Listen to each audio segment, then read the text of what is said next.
Good morning. I'm requesting everyone to please stand because we will be having our prayer.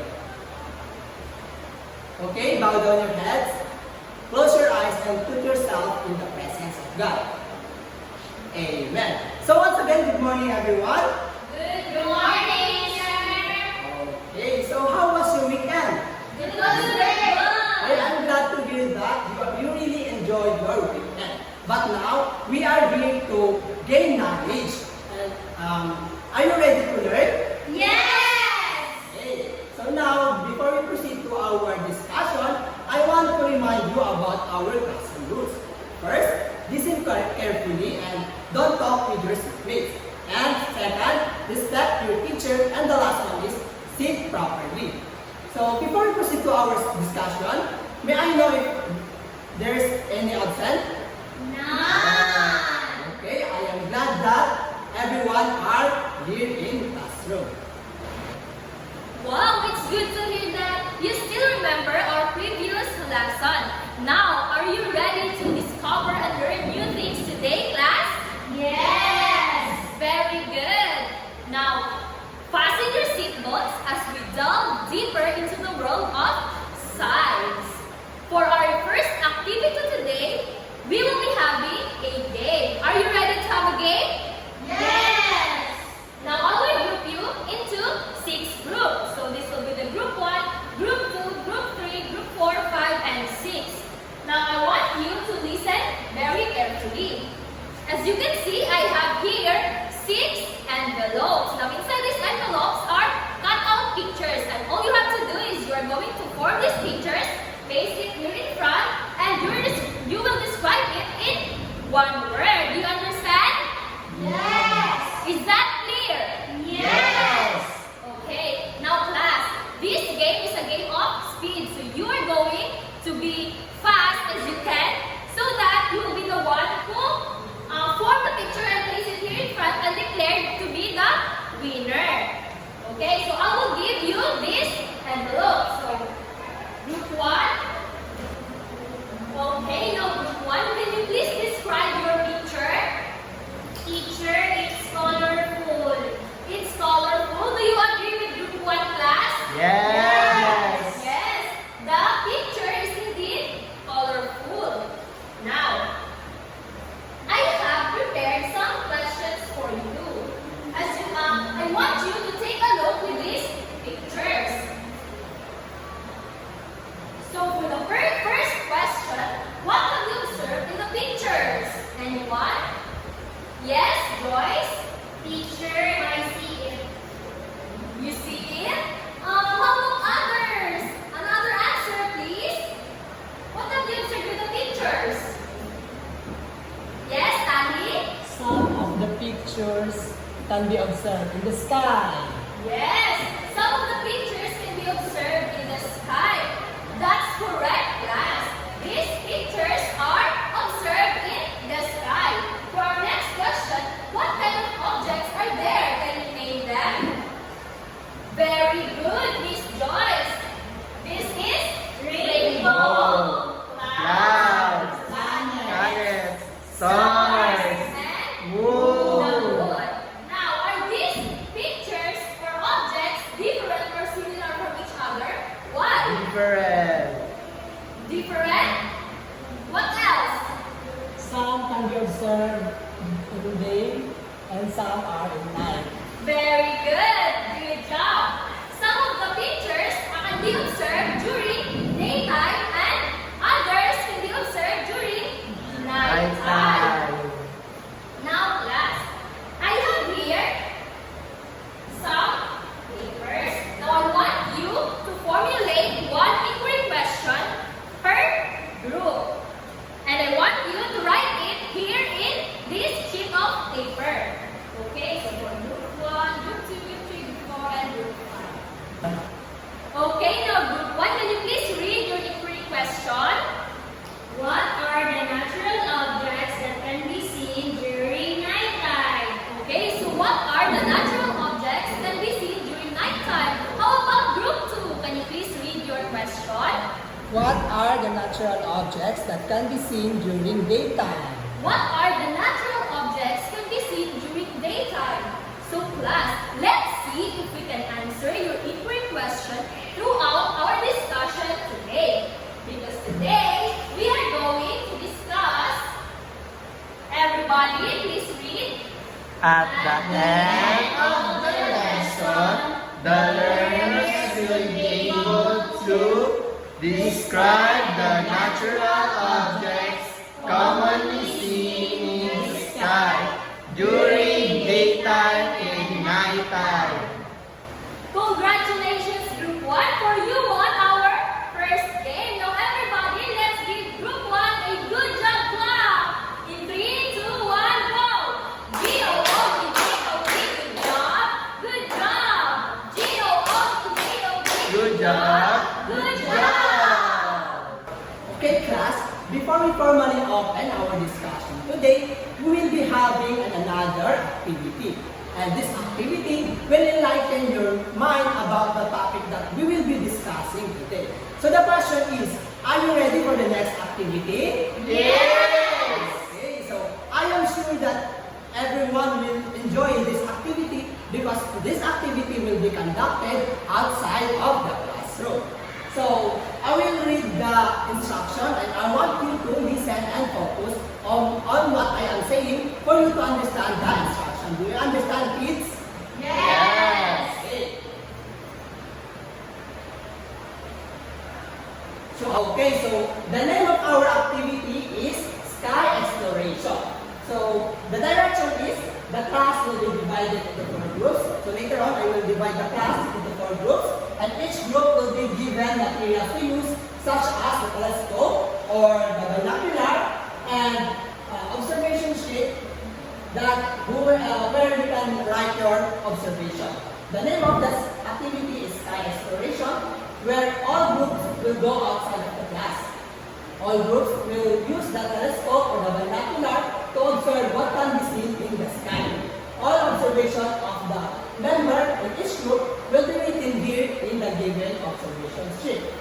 The sky exploration will be done in 5 minutes, and each group must choose one representative to report their observation here in front of the class. So, here, this is the group 1, the group 2, the group 3, and the group 4. So, your materials is here. Okay, so we will lead the class by group. So, first, group 1, group 2, the group 3, and the group 4. So, your timer starts now.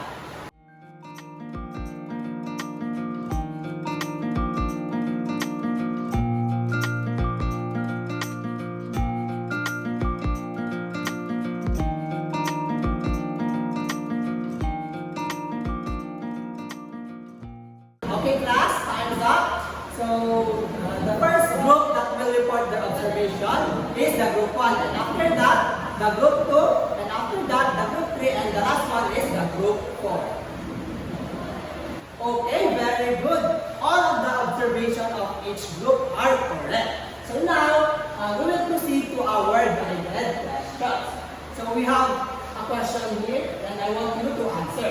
First is, what did you find most interesting about observing the sky?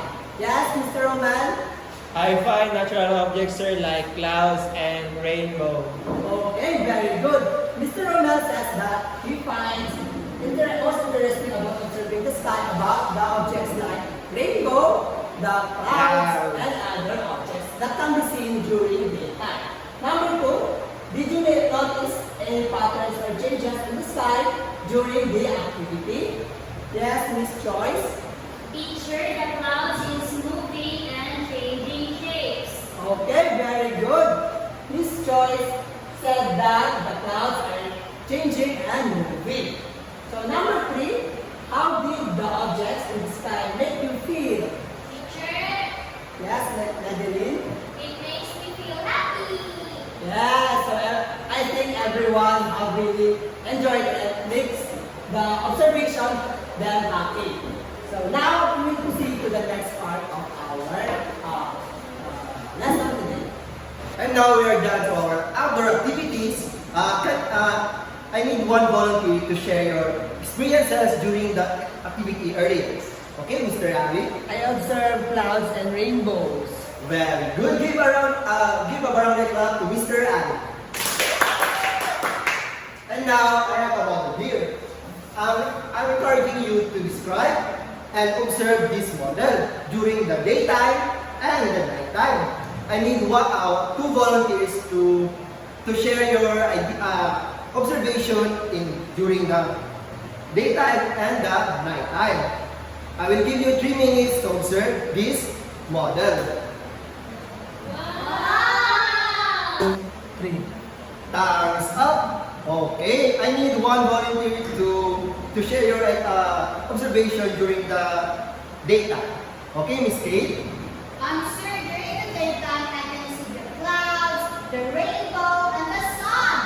Okay, very good. What about the nighttime? Ano what? Teacher, Go, Miss Joyce. there are a lot of stars in the night sky and one moon. Very good. There are stars, moon, a planet Mars, the sun, the rainbow, and the clouds. That what we saw during the daytime and the nighttime. Very good. Give a round of applause to Miss Kate and Miss Joy. Very good.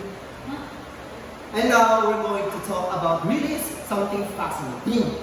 And I'm going to discuss how observing the sun, the clouds, the rainbow, the stars, and the moon, and even the planet that connects the bigger things like our society and our government things that is important. First, we're going to talk about during the daytime. We can see here the sun that shines brightly, the clouds, the rainbow, and for the nighttime, we can see the stars that shine bright, then the moon, and even the planet Mars. We can see it during the nighttime, and we're going to use a telescope to see the planet Mars. Okay, and now I'm going to ask you a question. Why looking at the sky is important for our society? Does anyone want to answer? Okay, very good, Mr. Abby. It's because it helps us to understand how the world is better. And also the scientists study the sky to learn about the climate change, the seasons, and even to predict the weather. And also it helps the farmers when to plant the crops, which is very important to us to make sure that we have enough food to eat. And also learning about the sky can also inspire us to be an astronaut and a pilot to travel and explore the world. Right? Right. Good. And now we're going to ask you a question. But how does all of this connect to what our government thinks is important? Okay, Miss Joyce? Very good. The government wants us to learn the important things like in school, like learning science, because learning science is important to us to understand how the world around us and how the world works. Okay? Yes! Very good. And now the government support the school activities like the sky observation, like we do earlier, and also the field trips. It can also help us to learn and explore the new things and to learn about more on science. Now, I prepare you some quotes here. When we look at the sky, we're not just seeing pretty things. We also learn about our world, our universe, and also dream big. And so, keep looking up because you never know what you might discover. Now, to ensure that you really listen to our discussion earlier, we will have another activity. Do you want that?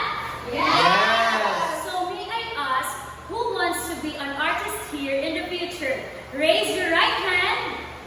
Great, because our activity today is Sky Artist, and you will be given an opportunity to show to us your artistic skills. Are you ready? Yes! Very good. Now I want you to get your drawing notebook, because in this activity,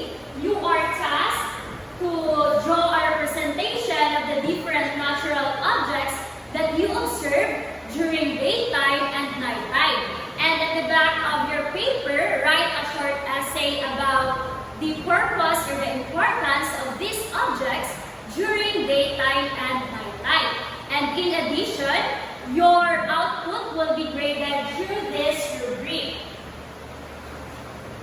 Okay, for accuracy, 20%, creativity, 15%, composition, 10%, effort, 5%, with a total of 50%.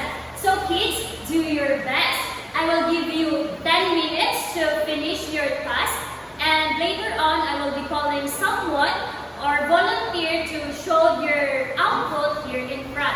So your time starts now. Okay, last 10 seconds.